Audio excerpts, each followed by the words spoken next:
Good evening guys, very very good evening. बहुत बहुत स्वागत है आप सभी का एक बार पुणे। मैं Rohit Chaudhary wifi study UGC NET Hindi के इस चैनल पर आप सभी का बहुत बहुत हार्दिक स्वागत करता हूं, हार्दिक अभिनंदन करता हूं।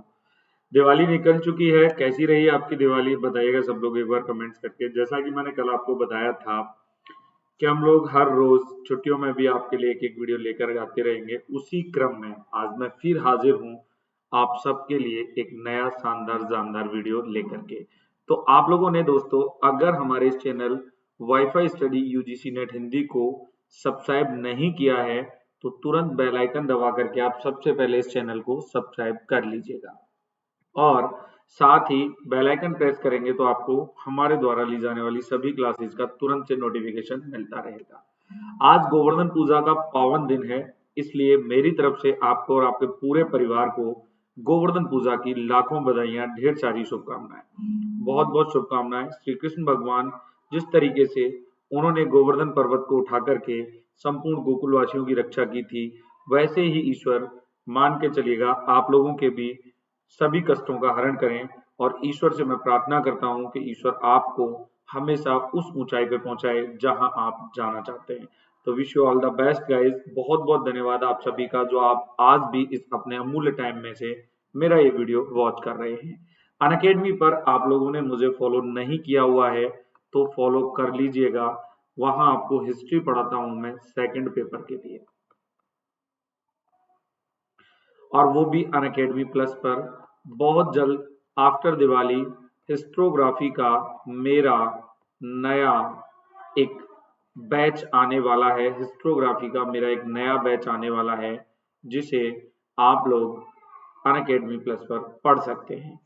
साथ ही बच्चों पेपर 1 के लिए भी आप मुझे ज्वाइन कर सकते हैं। आप मेरा referral code Rohit sir 10 use कर सकते हैं ताकि हम लोग आने वाले टाइम में अपनी फीस जो है जब वो पे करेंगे तो रोहित सर 10 लगाने से आपको उसमें 10% का डिस्काउंट मिल जाएगा।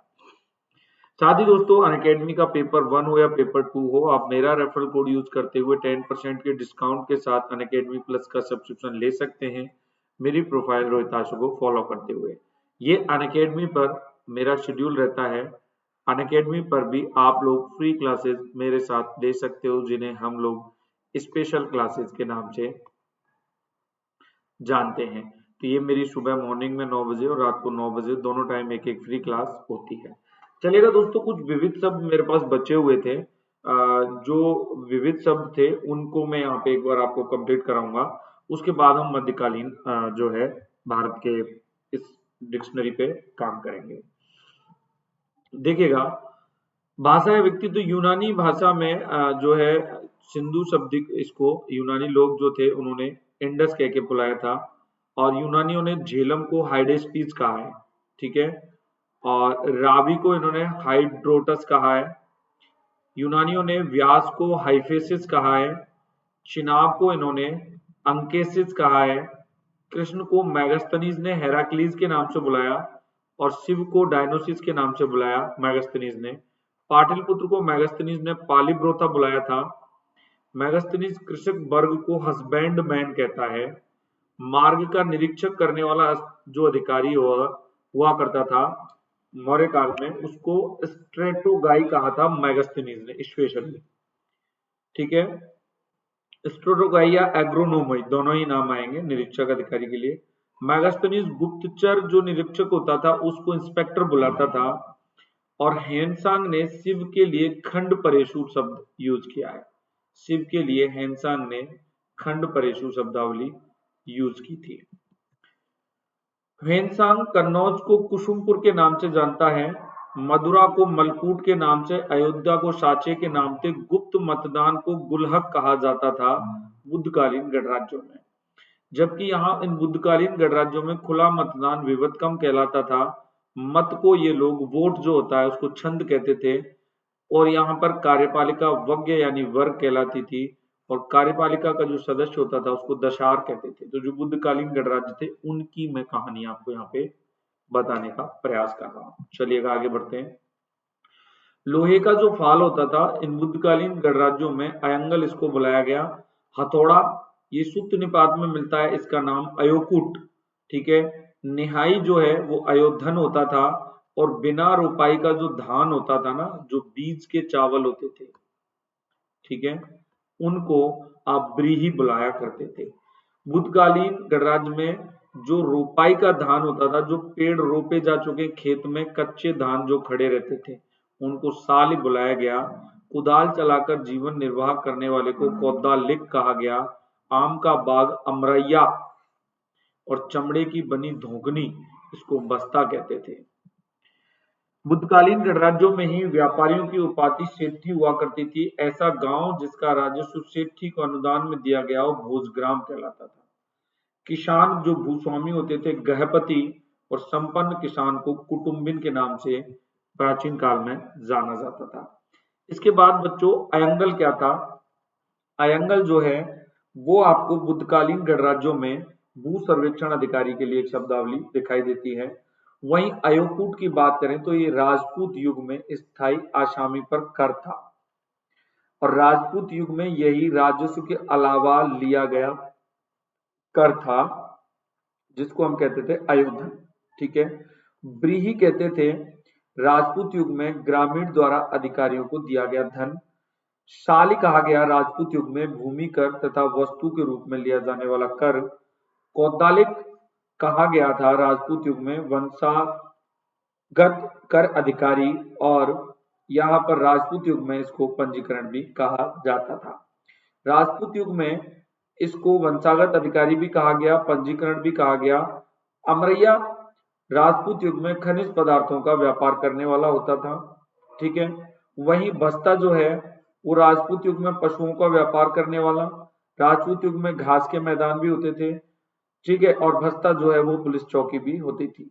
यहाँ पे सेठी की बात करें तो ये राजपूत युग में बैलों पर एक कर था और चुंगी कर भी था। ठीक है। भोजग्राम की बात करें तो ये राजपूत युग में ये दिखाई देता है आपको क्या? पैदल सेना के निर्वाह हेतु कर। गृहपति यूनानी जो है सेनानी को बोलते थे, और ईरानी जो है शुद्ध सोने का सिक्का यहाँ पे चलता था। ईरानी जो है कुटुंबिन चांदी का सिक्का था यहाँ पर। इसके बाद तो ये कुछ शब्दावलियां दिखाई देती हैं आप लोगों को, जो आप लोगों ने प्राचीन काल की समझी। अब हम बात करते हैं मध्यकालीन कुछ भारतीय शब्दावलियों पर, मध्यकालीन भारतीय इतिहास की कुछ शब्दावलियों पर। मध्यकालीन भारतीय इतिहास की शब्दावलियां क्या रहेंगी बच्चों? ये मध्यकालीन भारतीय इतिहास की शब्दावलियां, इसमें एक पहला शब्द दिखाई देता है, आप सभी ध्यान से सुने एक बार। अमीर पंजाह। अमीर पंजाह 50 सैनिकों का अधिकारी। ठीक है। अमीराने हजारा, ये 1000 सैनिकों का अधिकारी। अमीराने सादा 100 सैनिकों का अधिकारी। अमीराने तुमन 10,000 सैनिकों का अधिकारी। अमीरुल उमरा सर्वोच्च अमीर। मसाहत कहते थे भूमि की नाप को, पैमाइश करना, पैमाइश का मतलब माप करना। बालाहर कहते थे साधारण किसान को। मलिक कहते थे सिपह सालारों व अमीरों का अफसर जो हुआ करता था उसको। खान कहते थे सिपह सालारों, मलिकों व अमीरों का अफसर। पायक कहते थे पैदल सैनिक को। उत्र कहते थे मुसलमानों की कृषि भूमि पर लिया जाने वाला कर। जजिया कहते थे गैर मुसलमानों से लिया जाने वाला कर। जकात बुलाते थे मुसलमानों से लिया जाने वाला धार्मिक कर, जो आमदनी का 2/1/2% होता था। और बच्चों खम्स कहते थे, या खुम्स जो होती थी, वो लूटपाट में जो धन प्राप्त होता उसको खुम्स या खम कहते थे। ठीक है। खम्स या खुम्स कहते थे। ये मध्यकालीन जो भारतीय इतिहास की शब्दावली है बहुत इंपॉर्टेंट रहने वाली है, इसको ध्यान में रख के पढ़िएगा। समा क्या है? मध्यकाल में समा क्या है? तो सूफियों का संगीत तथा नृत्य समा कहलाता है। खानका सूफियों का निवास स्थान। हस्मे अतराफ प्रांतों की सेना। हस्मे कल्ब केंद्रीय सरकार की सेना। खिल्लत क्या थी? सुल्तान की ओर से इनाम में दिया जाने वाला एक वस्त्र होता था। ठीक है। इसको खिल्लत या मंसूर के नाम से भी जानते थे।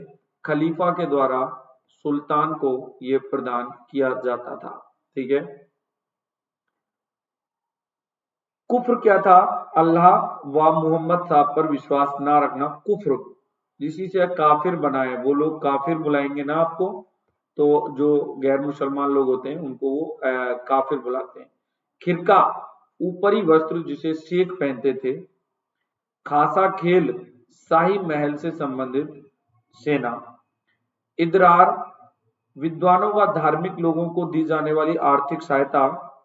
वहीं मवास होता था घने जंगल अथवा पहाड़ी का वह स्थान जहां विद्रोही रक्षा हेतु छिपते थे, उसे मवास कहते थे।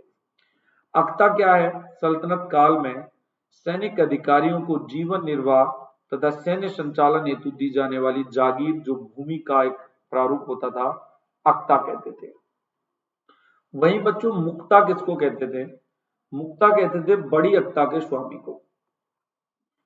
सदका एक प्रकार का दान अथवा ईद का दान आदि होता था सदका।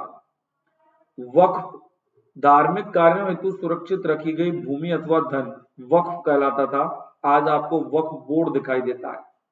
वक्फ बोर्ड की जमीनें होती हैं, वक्फ बोर्ड पे कमेटी होती है, वक्फ बोर्ड कमेटी होती है आजकल जो इस तरीके का काम करती है।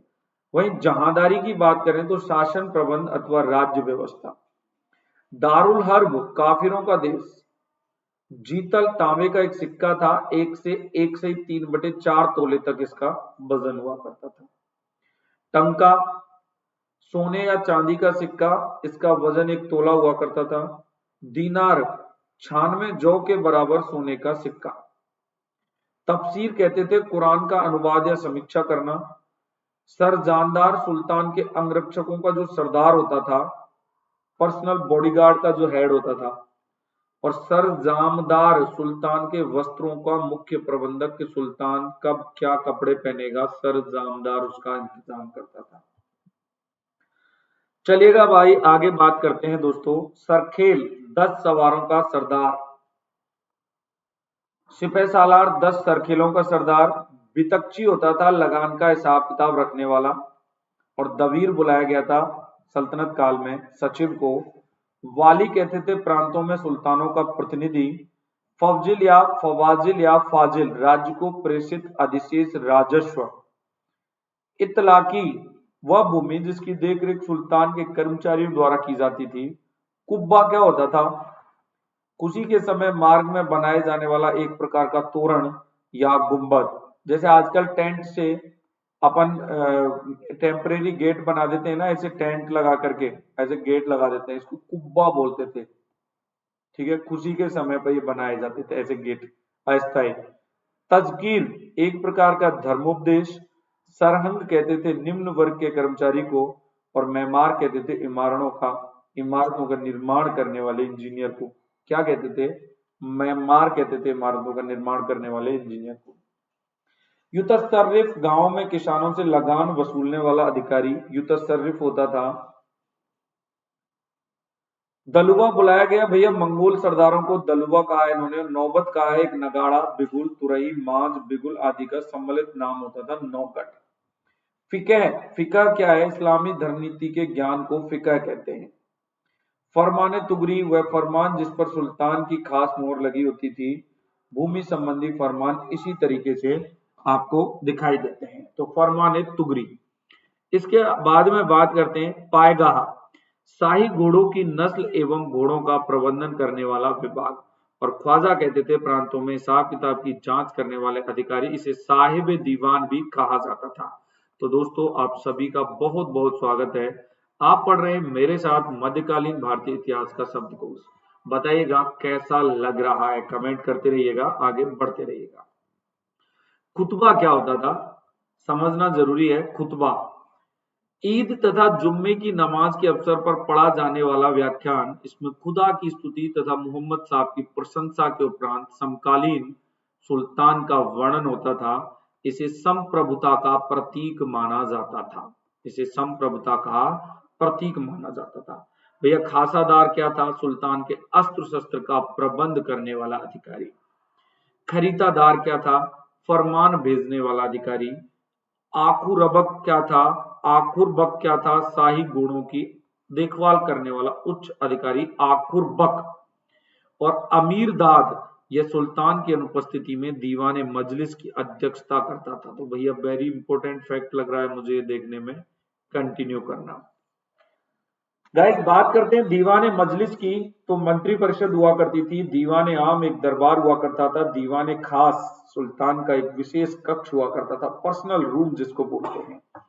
अमलाक मिल्क वह भूमि जिसमें धार्मिक कार्यों हेतु जिसे प्रदान किया जाता था, जिस पर वार्षिक अधिकार होता था, मिल्क जमीन को कहते हैं। मफरूज वह भूमि जिसे दुर्ग की सेना के व्यय हेतु दिया जाता था। मुकदमे सेना का वह भाग जो मुख्य सेना के आगे शत्रुओं का पता लगाने के लिए चलता था। और तलीआ यह भी सेना का अग्रिम भाग होता था। हजार सितून खुले मैदान को हजार सितून कहते थे इस सल्तनत काल में। बताइएगा कैसा लगा? अरे बहुत अच्छा लग रहा होगा यार। चलिएगा, मनिहान क्या है भैया? गुप्तचर को मनिहान कहते थे। नदीम यह सुल्तान का सहचर होता था। तिथे सल्तनत काल में भूमि की वास्तविक उपज पर लगाया जाने वाला कर टीथे। बहुत इंपॉर्टेंट है, प्रीवियस ईयर क्वेश्चन है। तरकत सल्तनत काल में निसंतान मरने वाले व्यक्ति की संपत्ति राज्य के द्वारा हस्तगत कर ली जाती थी, इसे तरकत कहा जाता था। तो फिर ननकार किसको कहा गया? मुगल काल में जमींदारों को अपनी सेवा के बदले में राज्य से प्राप्त होने वाला लाभ नानकार कहा गया। मालिकाना मुगल काल में जमींदारों द्वारा अतिरिक्त भूमि खेती के अंतर्गत लाने पर उससे प्राप्त होने वाला अतिरिक्त धन मालिकाना कहा गया। किसास क्या है? किसास क्या है? बदला लेना, गंभीर अपराध हेतु दिया जाने वाला दंड। ताजिर क्या है? अपराधी को सुधारने हेतु दिया जाने वाला दंड। तमस्सुक है बॉन्ड या बंद पत्र, ठीक है। और सिख होता था प्रांत का एक टुकड़ा। विलायत होता था राज्य का सबसे बड़ा भाग अथवा प्रांत या प्रदेश। बुयुतात बुयुतात ऐसे व्यक्ति जिनका कार्य मृत व्यक्ति के धन का हिसाब रखना था, बुचुतात कहलाते थे, ठीक है। बुचुतात या बुयुतात दोनों ही नाम दिखाई देते हैं। मुस्तौफी भैया राज्य के हिसाब किताब की जांच करने वाला अधिकारी मुस्तौफी। मुकातिया किसी ठेके तू सर्वाधिक धन अदा करने वाला, मतलब जो बोली लगाते ना, नीलामी होती है, कोई ठेका उठता है तो उसके लिए मुकातिया जो सबसे ज्यादा बोली धन लगाता था। साधारण झगड़ों के संबंध में निर्णय देने वाला विभाग दीवाने कजा। और दीन पनाही इस्लाम की रक्षा तथा उसका ध्यान। अमीर कहते थे सर खेलों तथा सिपह सालारों के अफसर को। काजी उल कजात न्यायाधीश को बुलाया गया, काजी उल कजात। और वहीं आपके सद्र उस सुदूर बुलाया गया धार्मिक कार्यों तथा दान विभाग के अध्यक्ष को। कारकून क्या था? भूमि कर का हिसाब किताब रखने वाला व्यक्ति कारकून होता था। नगर का पुलिस अधिकारी कोतवाल कहा गया। खलीफा मोहम्मद साहब के उत्तराधिकारी तथा उमैया व अब्बासी वंश के सम्राट जो हुए वो सब खलीफा कहलाए। नायब कौन था? सुल्तान की अनुपस्थिति में शासन संचालित करने वाला व्यक्ति नायब। वहीं फतवा होता था किसी समस्या के बारे में, मुफ्ती या सरा के अनुसार जो निर्णय होता था उसको फतवा कहते थे। बंजारा होता था घुमक्कड़ अनाज व्यापारी। मुकद्दम होता था गांव का मुखिया। बरीद कहते थे समाचार वाहक को। जिम्मी कहते थे हिंदुओं अथवा गैर मुसलमान प्रजा को जिम्मी कहते थे जो जजिया नहीं देते थे, ठीक है। चौधरी कहते थे परगने का अधिकारी। खुद कहते थे गांव का पदाधिकारी। दीवानी कहते थे वित्त विभाग का सचिवालय। बारबक कहते थे दरबार के समस्त कार्यों का प्रबंध करने वाले कर्मचारियों का जो ऑफिसर होता था उसको। और सेनाए पील शाही हाथियों की सेना का मुख्य अधिकारी सेनाए पील कहा जाता था। गाइस बात करें आगे चल के सेनाए इमारत की, तो सेनाए इमारत कहते थे भवनों का निर्माण करने वाले अधिकारी को। शरीयत कहते थे मोहम्मद साहब के बताए गए नियम तथा इस्लामी धार्मिक सिद्धांत शरीयत कहलाते थे। वजीर कहते थे प्रधानमंत्री को। मुशर्रफ ममालिक ये राज्य का महालेखाकार होता था कैग की तरह, आज आपको कैग दिखाई देता है ना। मुअत्सिब कहते थे इस्लाम के नियमों का पालन करने वाला तथा गैर इस्लामी बातों को रोकने वाला व्यक्ति। यक अस्पा ऐसे सैनिक जिनके पास एक घोड़ा होता था। से अस्पा ऐसे सैनिक जिनके पास एक से अधिक घोड़े होते थे। हुलिया क्या होता था? हुलिया नोट करना, सैनिकों का पूर्ण विवरण रखना। दाग घोड़ों को दागना। हदीस मोहम्मद साहब के कथनों तथा उनके जीवन से संबद्ध कथाओं का वर्णन हदीस है। जबकि हाजिब बोलते थे बारबक के अधीनस्थ अधिकारी को मजलिस एक खलवत सुल्तान की परामर्शदात्री समिति हुआ करती थी। अमीर आखूर घुड़सवार सेना का अध्यक्ष, दीवान इस्तिहाक पेंशन विभाग हुआ करता था, मजूम आदार लेखा अधिकारी हुआ करता था, दीवान बंदगान दास विभाग हुआ करता था, बरीद मुमालिक सल्तनत काल में गुप्तचर विभाग का प्रधान हुआ करता था। तो बच्चों, कैसा लगा मेरा कंटेंट बताइएगा मुझे कमेंट करके। मैं देख रहा हूं आप लोगों के कमेंट। आप पढ़ रहे हैं मध्यकालीन भारत का शब्दकोश। मैं रोहित चौधरी आप सबका बहुत बहुत स्वागत करता हूं wifi study UGC NET Hindi और अनअकैडमी के इस मंच पर। नकीब बुलाया जाता था दोस्तों, आगे बढ़ते हैं। जुलूस के आगे चलकर सुल्तान की उपस्थिति की घोषणा करने वाला अधिकारी नकीब। वकील दर शाही महल तथा सुल्तान के व्यक्तिगत सेवकों का प्रबंध करता था। दीवान रसालत विदेशी मामलों से संबंधित कार्यालय। दीवान इंसा राज्य का पत्र विभाग। दीवान खास दीवान इंसा का प्रमुख। आरिज मुमालिक सल्तनत काल में प्रमुख सेनापति हुआ करता था। दीवान वकूफ राज के प्रपत्रों को व्यवस्थित करने वाला विभाग हुआ करता था। दीवान मुस्तगराज बकाया ऋणों की वसूली करने वाला विभाग। दीवान कोही कृषि विभाग हुआ करता था। दीवान खैरात दान तथा लोक कल्याणकारी विभाग था। सूबा कहते थे प्रांतों को, सूबेदार कहते थे प्रांतीय शासक को, खालसा कहते थे जिस भूभाग का प्रबंध केंद्र सरकार के द्वारा किया जाए, और मसरूत मनसब किसी कार्य के बदले में अस्थायी रूप से दिया जाए वाला मनसब होता था, जबकि गैर मसरूत स्थायी रूप से दिया जाने वाला मनसब हुआ करता था। चलिएगा आगे बात करते हैं, क्या रहेगा अगला कॉन्सेप्ट अपना।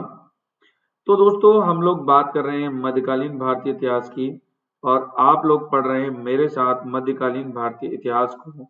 आप देखिएगा शब्दकोश कितना शानदार है, शब्दकोश कितना जानदार है। इस पूरे शब्दकोश को समझने का प्रयास करिएगा। उमराए आजम क्या था? उमराए आजम तो 3000 से ऊपर का मनसबदार उमराए आजम कहलाता था। पोलस मुगल काल में सबसे उत्तम भूमि जिस पर वर्ष में 2 बार फसल होती थी।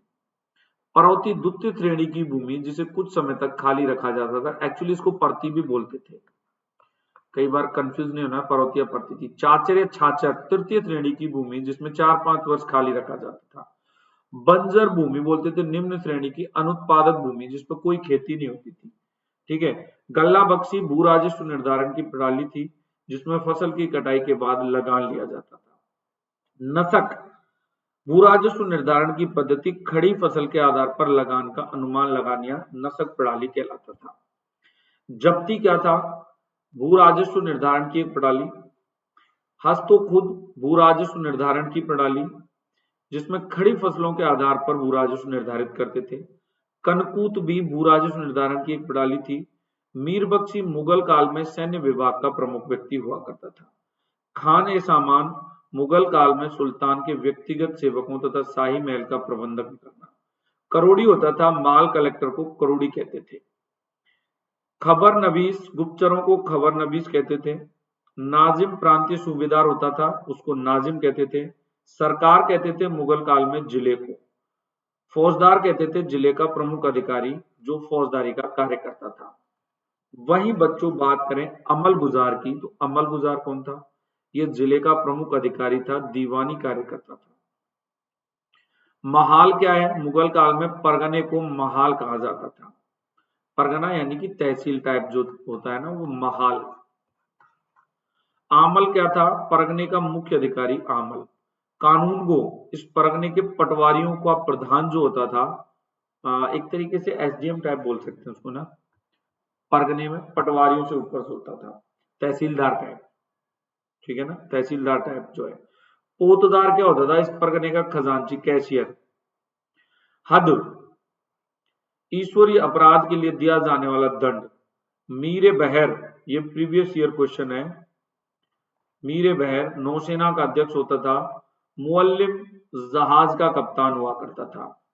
तंदिल क्या है? खालसियों का प्रमुख। केरानी कहते थे लिपिक को। दाखिली सेना, आंतरिक सेना जो राज्य में शांति की व्यवस्था बनाए रखती थी। अहदी सैनिक होते थे सम्राट के विश्वसनीय सैनिकों की सेना। शमशेरबाज, पैदल सैनिक जो तलवारों व भालों से युद्ध करते थे। बरगीर कहते थे राज्य के स्थायी घुड़सवार। शिलेदार, इन घुड़सवारों को आवश्यकता पड़ने पर ही बुलाया जाता था।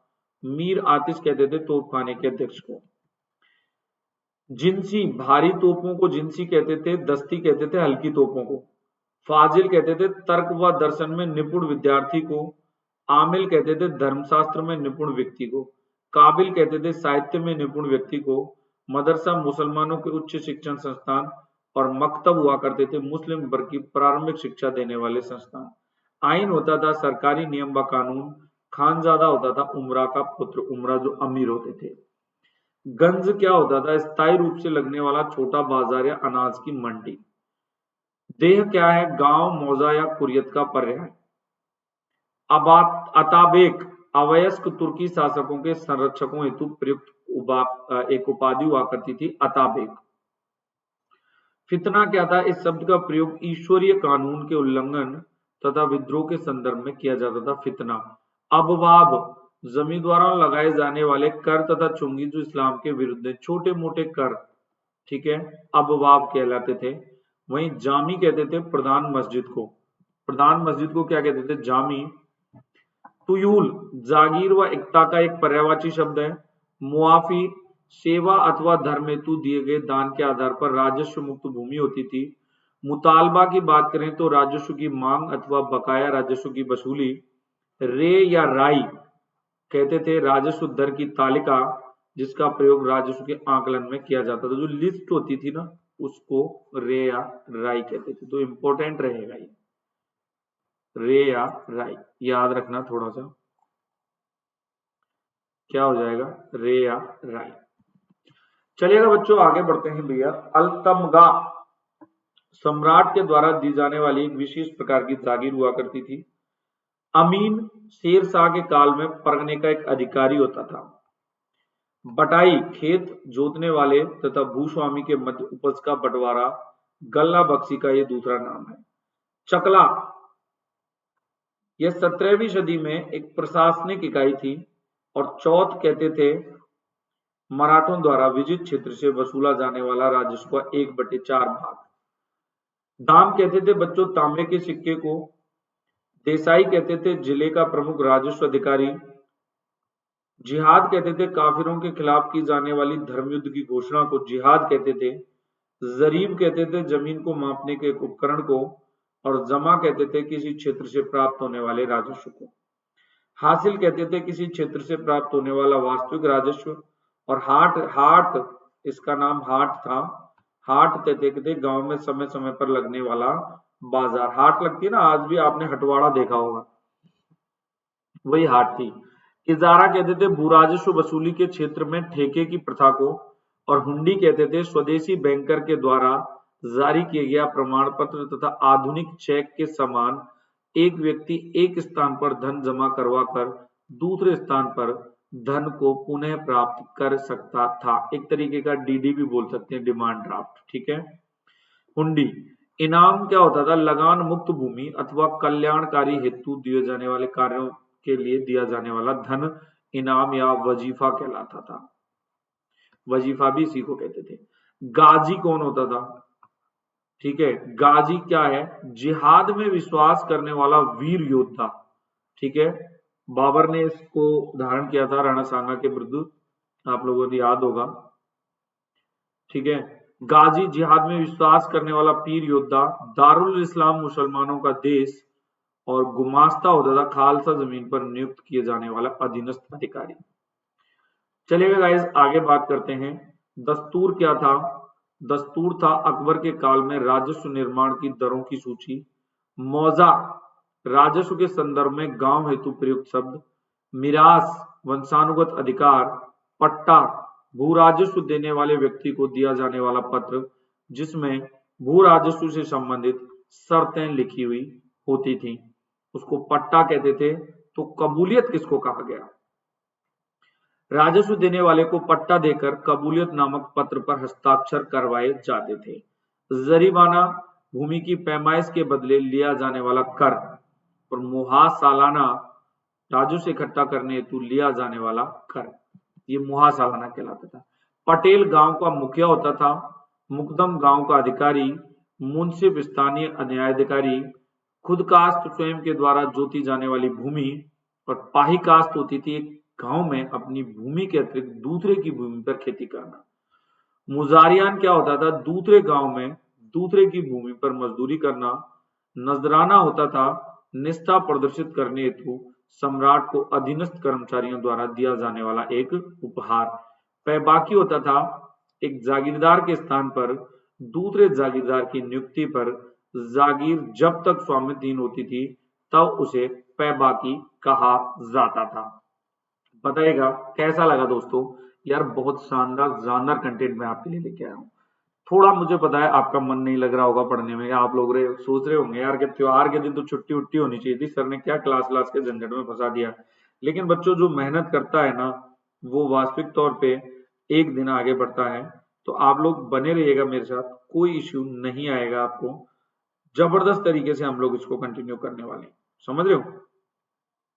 चलेगा, बहुत बहुत थैंक यू आप सबके लिए, बहुत बहुत धन्यवाद। आगे बढ़ते हैं। कुलकर्णी क्या होता था भाई, कुलकर्णी कहते थे मराठे जो है मराठों का लेखाधिकारी। पेशवा मराठा प्रधानमंत्री होता था। खिराज गैर मुस्लिम कृषकों से वसूला जाने वाला भूमि कर। मदद मास विद्वान अथवा धार्मिक लोगों को सहायता के रूप में दी जाने वाली भूमि। महल क्या होता था, अकबर के शासनकाल में राजस्व का एक उप विभाग जो है महल कहलाता था। मनसब मुगल काल में जात तथा सवारों की संख्या के आधार पर पदाधिकारियों को दिया जाने वाला एक पद। वहीं मंडी नियमित रूप से लगने वाला बड़ा बाजार मंडी कहलाता था। चलिएगा आगे बात करते हैं। तजकीर जीवनी परक तथा मुस्लिम धार्मिक वर्ग की पुस्तक तजकीर कहलाती थी। जीवनी परक मुस्लिम धार्मिक वर्ग की पुस्तक। प्रीवियस ईयर क्वेश्चन है, इसी बार आरपीएससी ने राजस्थान में स्कूल लेक्चरर फर्स्ट ग्रेड के एग्जाम में पूछा है।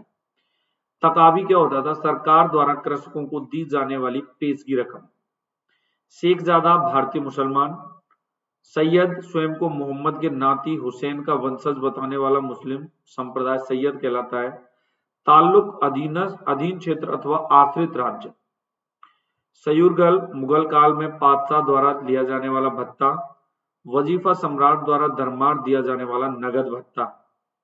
वकील मुगल काल में एक पद जो वजीर से ऊंचा होता था। जमींदार ए जोर तलब बलपूर्वक राजस्व की वसूली करने वाले जमींदार।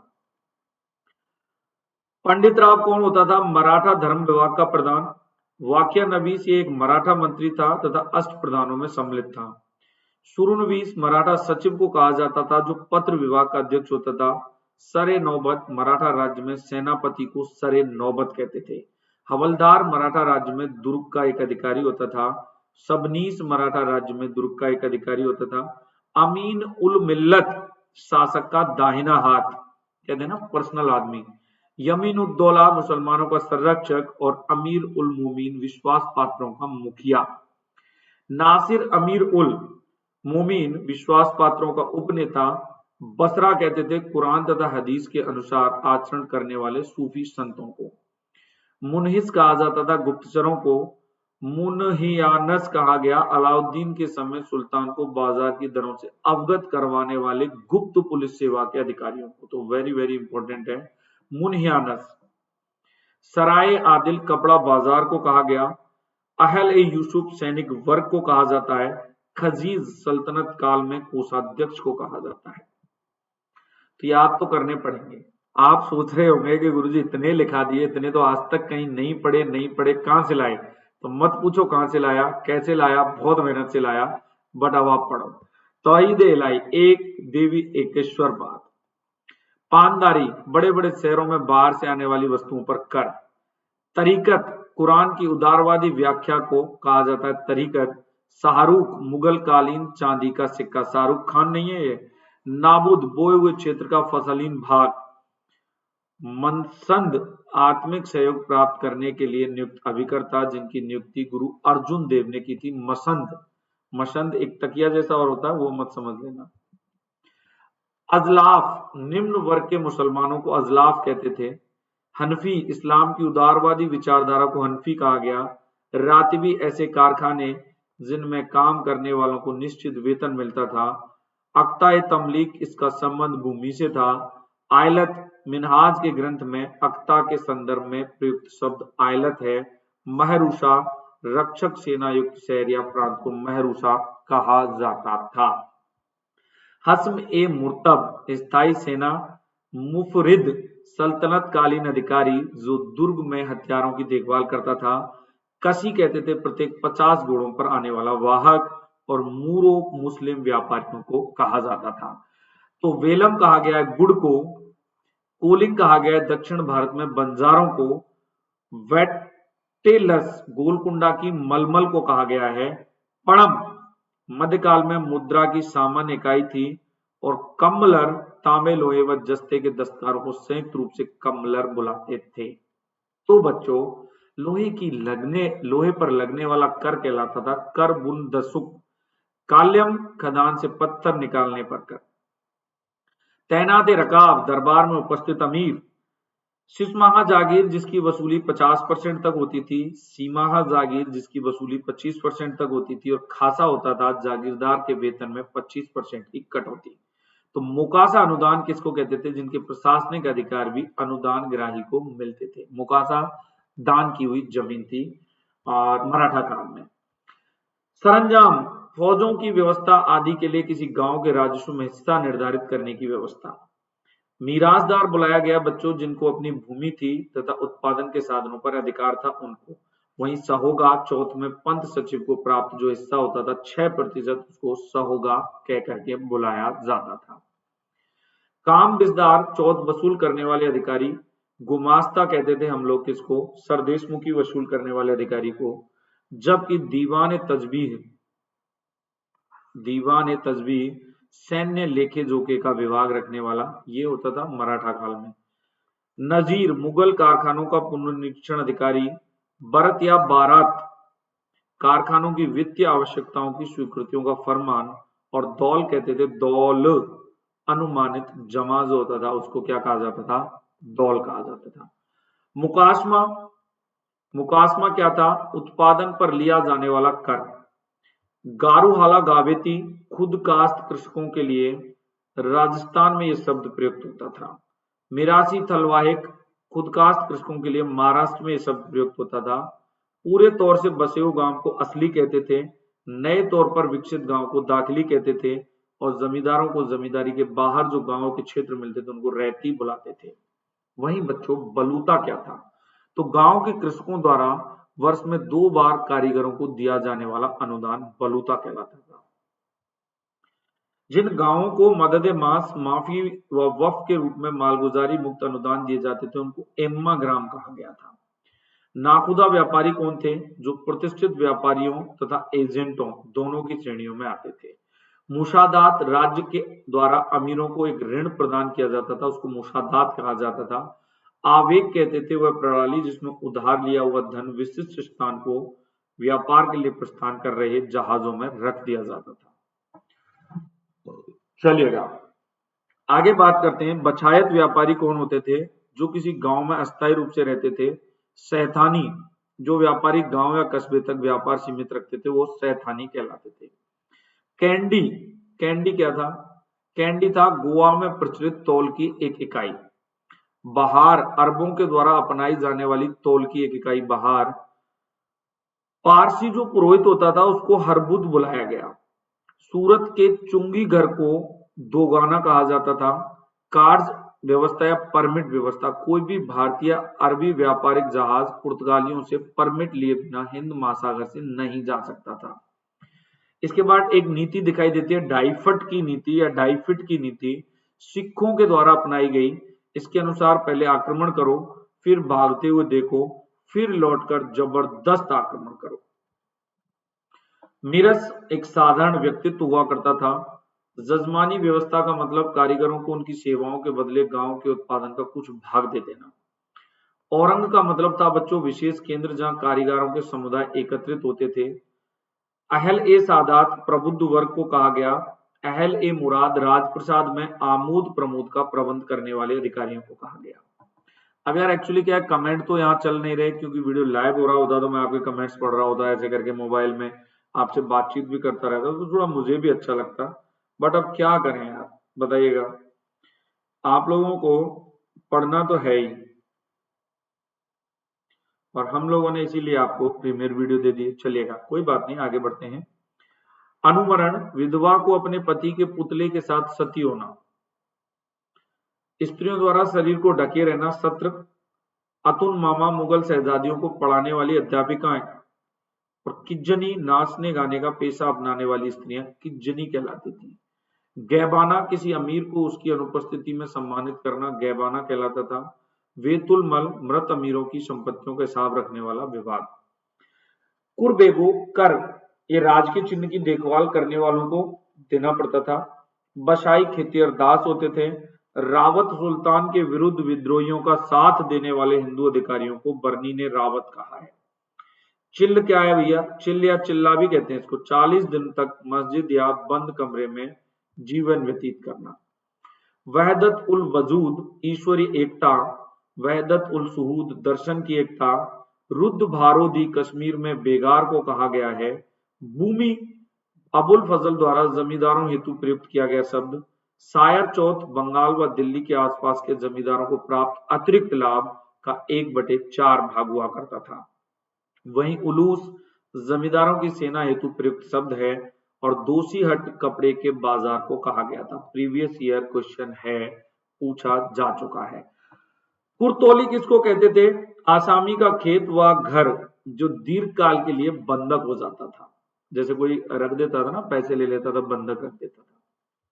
वहीं बच्चों खुशकी कोठी की रैयत ना होने वालों के साथ पट्टा किया जाता था। नस्तालीक टेढ़ी मेढ़ी पंक्तियों में लिखी जाने वाली लेखन कला। सरैया कुरान में उल्लिखित देवी कानून। सिजदा सिर झुकाकर अभिवादन करना। पायबुस पांव चरण चुम्बन करना। खलीफा मुसलमानों का सर्वोच्च अधिकारी हुआ करता था। तो प्यारे दोस्तों, बहुत बहुत धन्यवाद। आज हम लोगों ने मध्यकालीन प्रशासनिक शब्दावलियों को कंप्लीट कर लिया है।